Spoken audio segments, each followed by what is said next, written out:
Hello and welcome to Maha's Kitchen Secrets.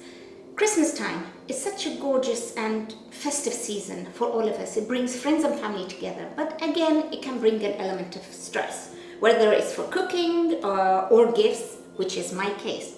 This is why this year I decided I'm doing a different kind of gift.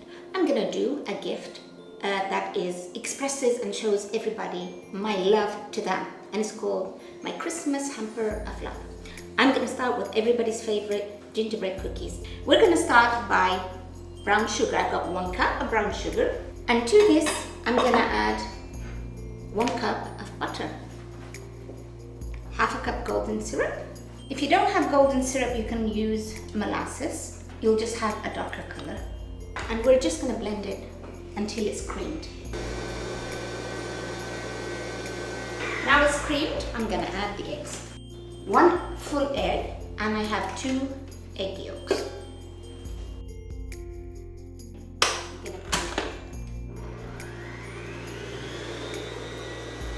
That's all creamed up together. The final step is the flour.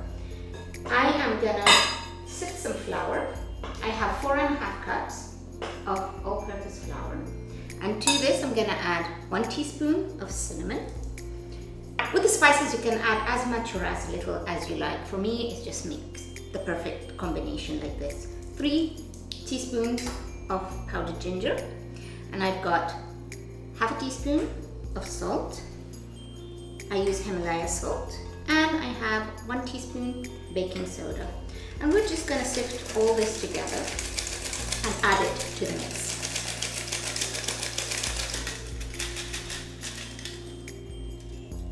And that's it. And now to the mix. Now I'm gonna add my secret ingredient, which is I've got 2 teaspoons of ginger juice, and it's really strong, zingy, tangy. It really adds that little nice touch at the end. And I'm gonna be adding the flour bit by bit. The dough is ready. I'm just gonna bring it all together.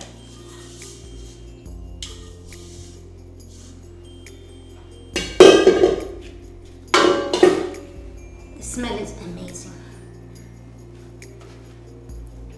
So I'm just gonna bring it together, and then it's gonna go rest in the fridge for at least ½ an hour to an hour. I'm gonna split it into 2, and then I'm gonna put it in baking paper, and we're gonna do the same with the other one, and it's gonna sit in the fridge. Now my dough has rested. I'm just gonna put just a little bit of flour, and I'm just gonna roll it out. What I want to do is roll it out with the parchment paper or the between the baking sheets, because that way it's not gonna stick, it's not gonna give me a problem. I'm gonna roll it to a thickness of 4 millimeters.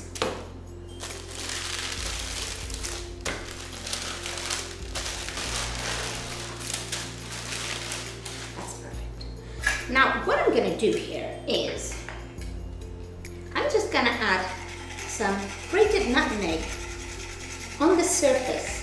I love nutmeg. I did not add it in the mix because if it's on the surface and you take that bite, it really gives you such an intense flavor. And I love nutmeg, and I already can just smell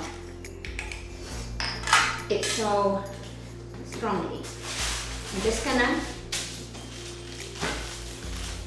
make sure that's gone on the surface and it's sticking there, not going anywhere. Yep, it's gone in. And now I'm gonna cut. I have here some child-friendly cutters, plastic ones, because this is something children love to get involved in, and get your children involved in the kitchen. It's gonna be fun for you and for them. I'm just gonna cut some different shapes here.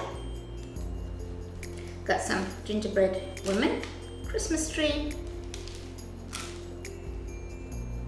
I'm just gonna remove the excess dough. And boy, that nutmeg is really profound here. It's so strong. Now I want to show you something. You could use these as Christmas tree ornaments. And for that, all you need to do is the back of a bamboo skewer. Just make a hole like this. And I'm placing them now on my baking tray.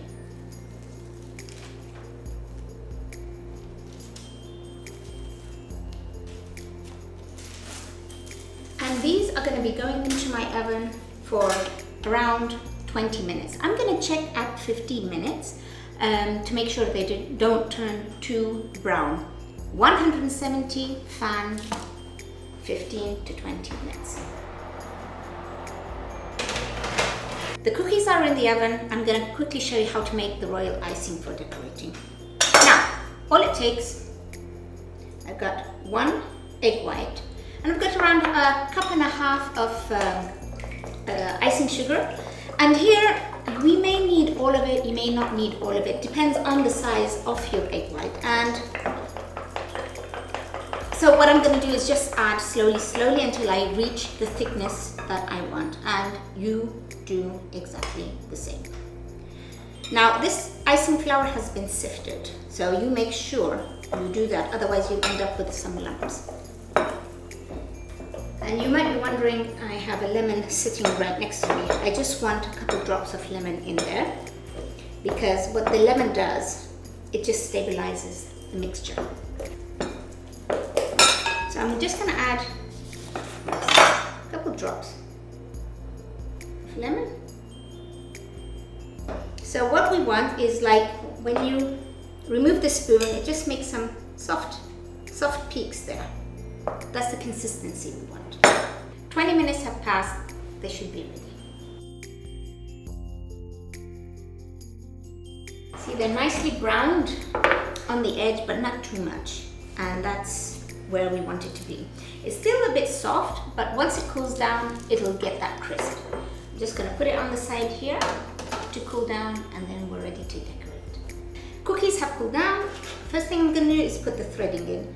Now, if you find the hole you made has kind of closed a little bit, just the same skewer, in, out, and then you have to put the thread in.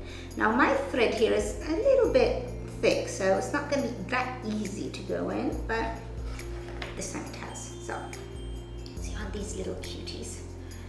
Just tie a knot, and I'm just going to cut the excess off. Now I'm ready for decorating.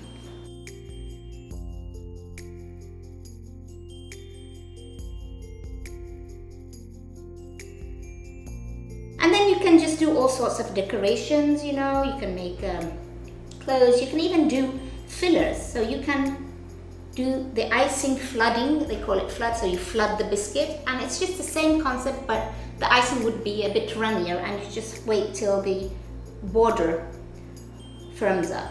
So just decorate it as you want, and your kids will have so much fun doing this. Mine did until they became teenagers.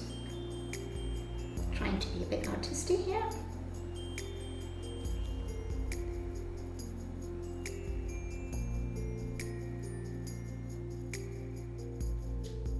That turned out not so bad.